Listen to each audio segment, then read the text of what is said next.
Hello दोस्तों, अस्सलाम वालेकुम। मुझे कहते हैं जी अहमद और आज फिर से हाजिर हूँ आपके लिए एक नया टॉपिक लेकर। आज की वीडियो का टॉपिक है पुनर्जन्म या फिर लाइफ आफ्टर डेथ, जो कि ऑलरेडी आपको वीडियो के थंबनेल से पता चल गया होगा। तो चलिए शुरू करते हैं। ये है हमारी similarities between Islam and Hinduism वाली सीरीज का एपिसोड नंबर 6। इस एपिसोड में हम लाइफ आफ्टर डेथ या फिर पुनर्जन्म के कॉन्सेप्ट को पहले हिंदुइज्म और फिर इस्लामिक पर्सपेक्टिव से समझेंगे और देखेंगे कि दोनों में क्या सेम है और क्या डिफरेंट। हिंदुइज्म में बहुत से हिंदूज जन्म, मृत्यु और पुनर्जन्म में बिलीव करते हैं। पुनर्जन्म या आत्मा का शरीर को त्याग कर दूसरे शरीर को अपनाने की इस प्रोसेस को पौराणिक भाषा में संसारा कहा गया है।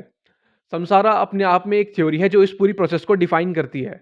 अकॉर्डिंग टू दिस थ्योरी, दो इंडिविजुअल्स के बीच में जो भी डिफरेंसेस होते हैं, चाहे वो फिजिकल हो, मेंटल या फाइनेंशियल, वो उनके पिछले जन्म के कर्मों का फल होता है। जो लोग इस थ्योरी में विश्वास रखते हैं वो ये रीजन देते हैं कि सभी कर्मों का फल एक ही जीवन में नहीं मिलता, बल्कि इसके लिए एक दूसरी जिंदगी होती है जिसमें हम अपने कर्मों का फल भोगते हैं। इसका रेफरेंस हमें भागवत गीता के चैप्टर 2 वर्स 22 में मिलता है, which reads as a person puts on new garments giving up old ones, the soul similarly acquires new material bodies, giving up old and useless. So basically पुनर्जन्म तीन चीजों पर बेस्ड है। Number 1 is Karma.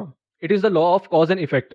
अगर easy words में कहूं तो action and reaction, यानी जो बोया है वही काटोगे। अगर इस जन्म में अच्छे काम करोगे तो अगली जिंदगी भी अच्छी रहेगी। नंबर 2 इज धर्म।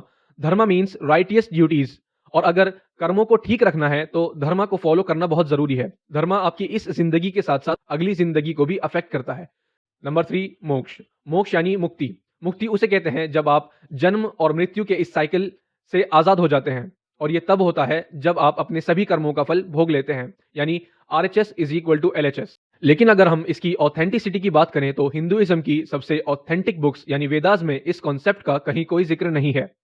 अब आता है क्रिटिकल थिंकिंग वाला पार्ट।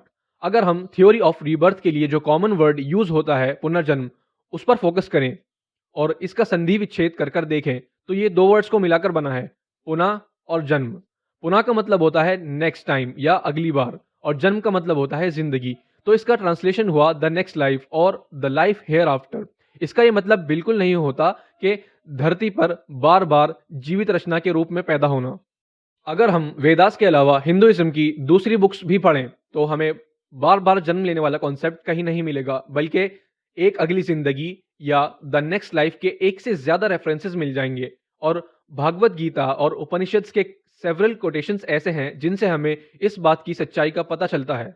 और ये जो बार बार जन्म लेने वाला कॉन्सेप्ट है, ये वैदिक पीरियड के बाद डेवलप किया गया था। इनफैक्ट इस थ्योरी को इंसानों ने उपनिषद, भगवत गीता और पुराणों सहित बाद के हिंदू धर्म ग्रंथों में शामिल किया था, जिसमें जन्म के समय अलग अलग व्यक्तियों और विभिन्न परिस्थितियों के बीच मतभेद को इस अवधारणा के साथ कि ईश्वर अन्याय नहीं करते समझाने का एक सचेत प्रयास किया था। Therefore if we say that ईश्वर अन्याय नहीं करते, इसलिए लोगों में असमानताएं और मतभेद उनके पिछले जन्मों के कर्मों की वजह से हैं।